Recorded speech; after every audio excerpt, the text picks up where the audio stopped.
So I'm sharing today about regarding negative, positive, masculine, feminine, and about Kabbalah and some teachers. So David Grundman from the Kabbalah Center shares how what we appreciate and focus on, including the energy of gratitude, will also be a radiance for us. It will basking on us, and we feel appreciated. So, in other words, we're putting out appreciation, we're getting appreciation. That's the idea of giving and receiving, negative and positive. We need to work. We give ourselves kindness when we proactively act on the opportunities to bring a refreshment into the old or passive blessings that we see in a stale way.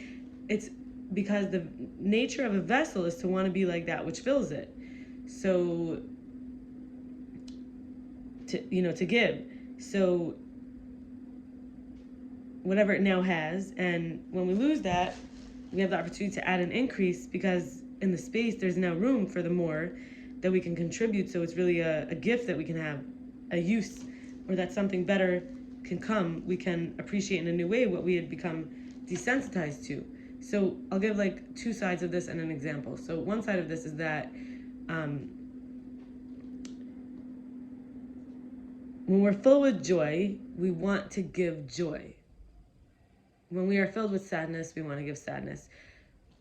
As they say, hurt people, or misery loves company. It's not only with happiness and joy. When we're laughing a lot, we want others to laugh with us. So this is the nature of the vessel.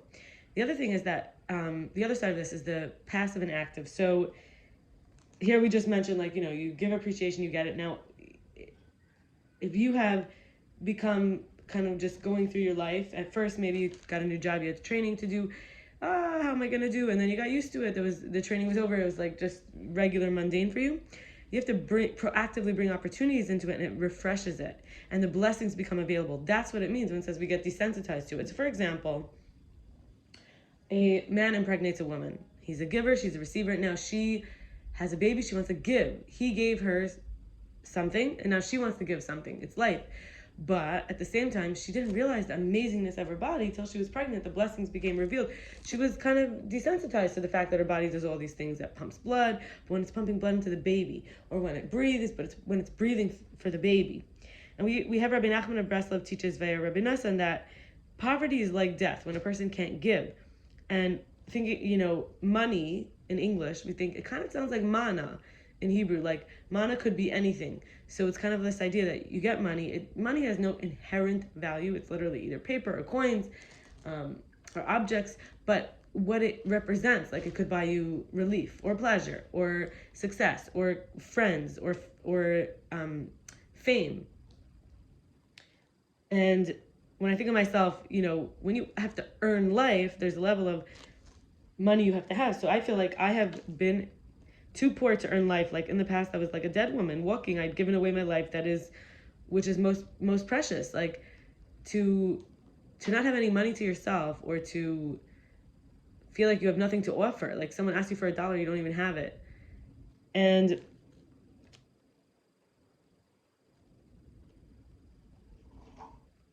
I also want to share about this idea that we have what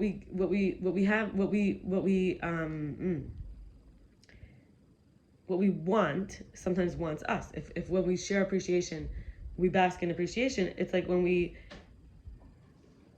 have a desire, that it's desiring us too. So like it's more than, like, let's say I want gratitude. I want people to be grateful for me. I want to feel grateful for others. There's also obedience, right? Being light obeys light. So I would like to do an affirmation together. We have to say out loud, I am a blazing white light. You might not always feel like it, but we are blazing. We are white lights. We are each a sun. And what we want is to be holistically seen and treated. Because even if the sun itself seems like it has so much energy, it doesn't have the energy to choose this or that. It does its job every day at the times that it's supposed to. No, I don't mean to be arrogant to say that I'm more powerful than the sun. But what I'm trying to say is that we are blazing white light. And each one individually has the unbelievable energy to choose and move and have massive effects on how people even see the sun, for example. So sometimes, like, a desire I have is to be holistically seen and treated, like, basically as a whole, holistically, versus as a part. So even when I feel like I'm not a blazing white light, I still want to be treated like I'm also a blazing white light, because it causes me distress when I'm healing the parts and someone's, hijacking that unmet need, which is only in a part. If I was connected with my blazing white lightness, I wouldn't need to identify as a part that needs someone else's blazing white lightness. So sometimes we just want obedience. We just want someone to listen to us, obey what we need, instead of feeling like we have to lower ourselves and get dragged down with the parts that someone may be connected to. And I want to move into negative and positive.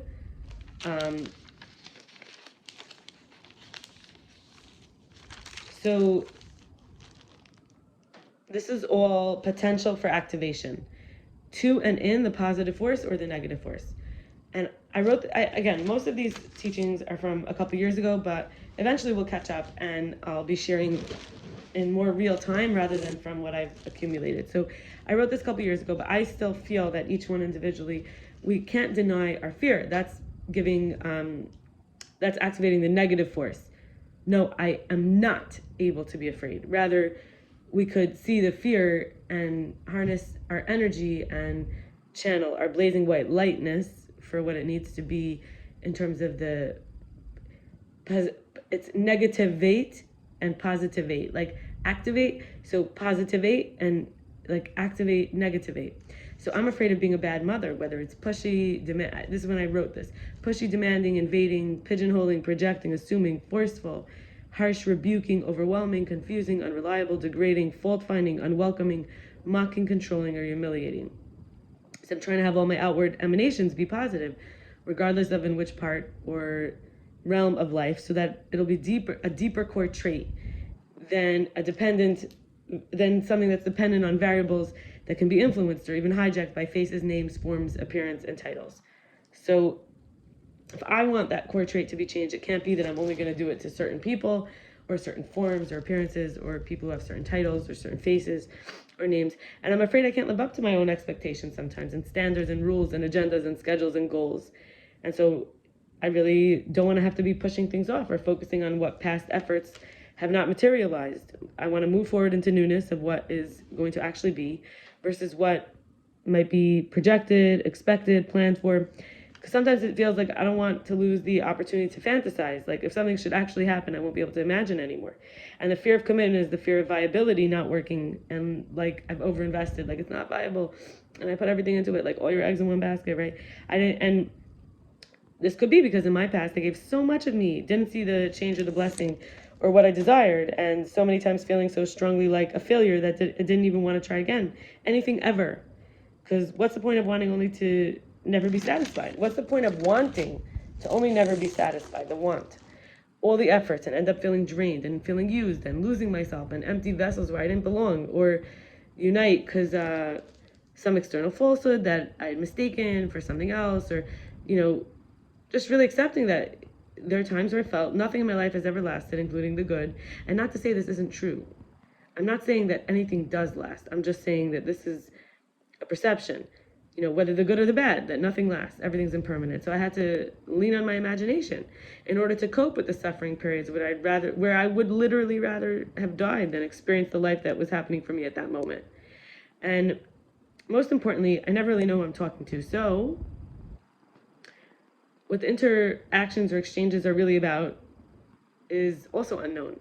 And what the energy transmitters have is also unknown. It could be touch, gifts, eye contact, sharing about personal self, time, energy, location, praise, criticism. All these are able to be negativated or positivated. They could have a positive ion or a negative ion. And finally, I'm going to share about, my masculinity. Being a woman, I'm going to talk. So it's like, as a man, maybe one would explore their femininity. So I used to think like, weed is a feminine plant. It's female. And like, this idea that people would get so high that they would almost like get outside of the body, but meanwhile the body is like material. It's like more it's like the maturation, the mother, the mater, right? It's all about like feminine. So I just thought that was interesting, and that's really an aside, but to recognize that sometimes like the femininity is what's bouncing off. As an example, we know that when a cucumber is green, it's everything but green. Actually, the green is bouncing back. So it has blue and red and yellow and orange and violet. It doesn't have green. The green is rejected, but then we call the cucumber green.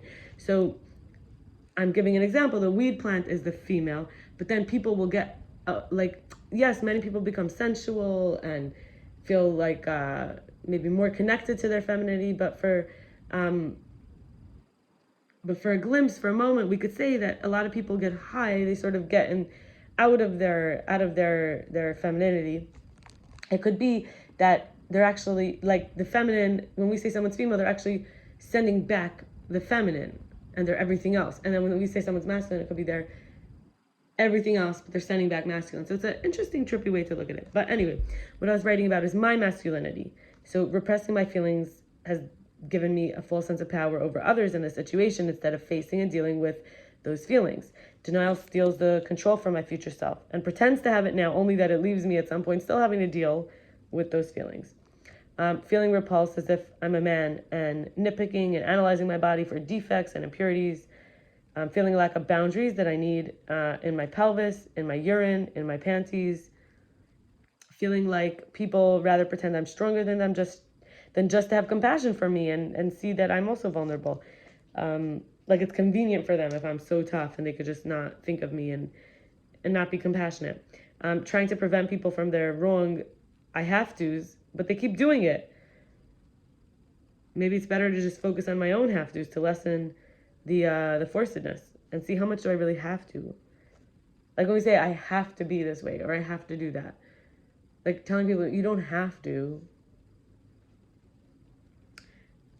versus like looking at myself. And finally, procrastinating tasks because I don't feel like I can do my best performance. And here I am connecting masculinity more with performance and performance anxiety and perfectionism.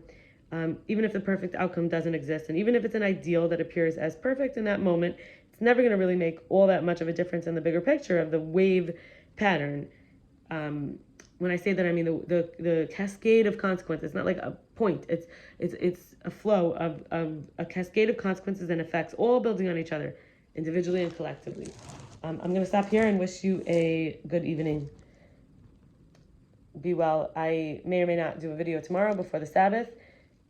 If I do, then it'll be depending on timing. And if I don't, I wish you a blessed and beautiful Shabbos. But I will do a video if I can tomorrow.